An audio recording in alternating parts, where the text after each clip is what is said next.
আমি দৌড়ের উপরে থাকতে হয় আমার। আমি কোনোদিন 2 মাস 1 মাস নিশ্চিন্ত থাকতে পারি না। আমি তো আল্লাহর উপরে একমাত্র ভরসা, আল্লাহ যাতে আমার মেয়েকে ভালো করে। আল্লাহ পারে না তো কোনো কাজ নাই। আল্লাহ তুমি সব পারো, আমার মেয়েকে তুমি ভালো করে দাও। জীবনের প্রতিটি মুহূর্তই যেন সংগ্রাম, প্রতিটি নিঃশ্বাসই যেন বেঁচে থাকার এক নতুন যুদ্ধ। সম্প্রতি বাংলাধারার নজরে এসেছে এক জনমদুঃখী জীবন সংগ্রামের স্থবির জীবনযাপন। চট্টগ্রাম মেডিকেল কলেজ হাসপাতালে জীবন মৃত্যুর সন্ধিক্ষণে লড়াই করে যাচ্ছে 20 বছরের এক তরুণী, নাম সুবর্ণা।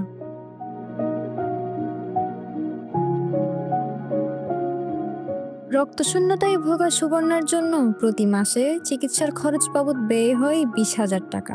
অথচ ভ্যানে কাঁচামাল বিক্রি করে সুবর্ণার বাবার আয় মাত্র 15 থেকে 20,000 টাকা। তবুও হাল ছাড়েনি তার হতভাগ্য বাবা, একাই চালিয়ে যাচ্ছেন মেয়ের চিকিৎসা ব্যয়। এতে ঘাটতি দেখা দেয় পরিবারের ভরণ পোষণে। তাই অনেকটা বাধ্য হয়ে মৌসুমী পিঠা বিক্রিতে নামেন সুবর্ণার মা। এই সকল কথা অশ্রুসিক্ত নয়নে করুণ সুরে জানাচ্ছিলেন সুবর্ণার বাবা ফরিদ মিয়া। আমার মেয়ে ভালো নেই, আমার মেয়ে 3 বছর বয়স থেকে এখন ওর 20-21 বছর বয়স চলে।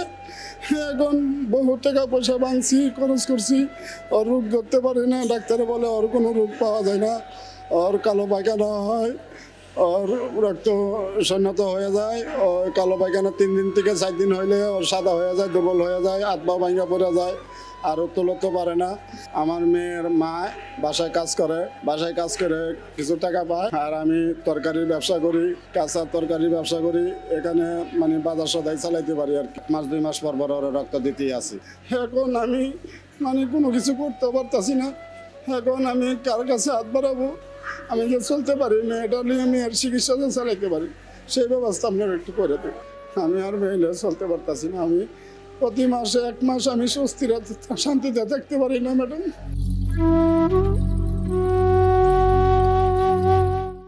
আমি দৌড়ের উপরে থাকতে হয় আমার। আমি কোনোদিন 2 মাস 1 মাস নিশ্চিন্ত থাকতে পারি না। মাসে ওর পিছনে ওষুধ পানি নিয়ে প্রায় 20-15-25 এরকম খরচ যায়। আমি তো আল্লাহর উপরে একমাত্র ভরসা, আল্লাহ যাতে আমার মেয়েকে ভালো করে। আল্লাহ পারে না তো কোনো কাজ নাই। আল্লাহ তুমি সব পারো, আমার মেয়েকে তুমি ভালো করে দাও। আল্লাহর কাছে এই বানাই চাই। এই আজকে 20 বছর ধরে আমার মেয়েটা বিয়ে দিয়ে দিতাম মনের আবৃত্তি। কিভাবে দিব? টাকা পয়সা নাই। জন্মের পর থেকেই তার জীবন অন্যদের মতো সাধারণ ছিল না।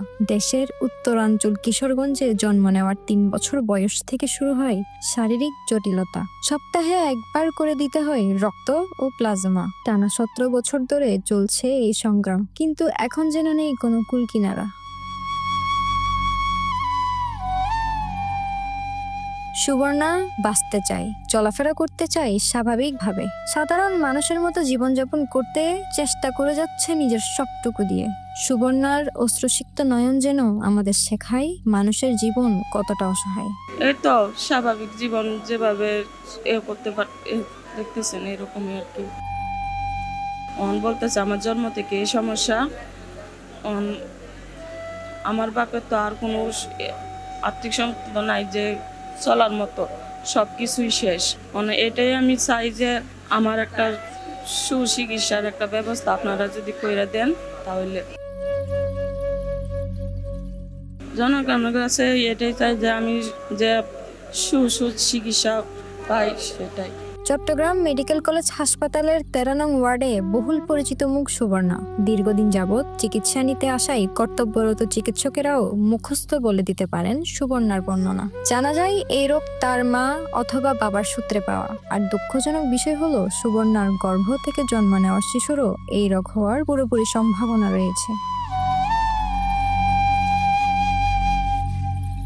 সুবর্ণার জীবন আমাদের শেখায়, স্বপ্ন দেখতে হলে শুধু ইচ্ছে যথেষ্ট নয়, লাগে সাহস, লাগে অধ্যবসায়। এই গল্প শুধু কষ্টের নয়, এই গল্প বেঁচে থাকার, লড়াই চালিয়ে যাওয়ার। আর তার সেই জীবন যুদ্ধে পথ চলার সঙ্গী তার বাবা ফরিদ মিয়া। রিস্তা আজাদ, বাংলাধারা, চট্টগ্রাম।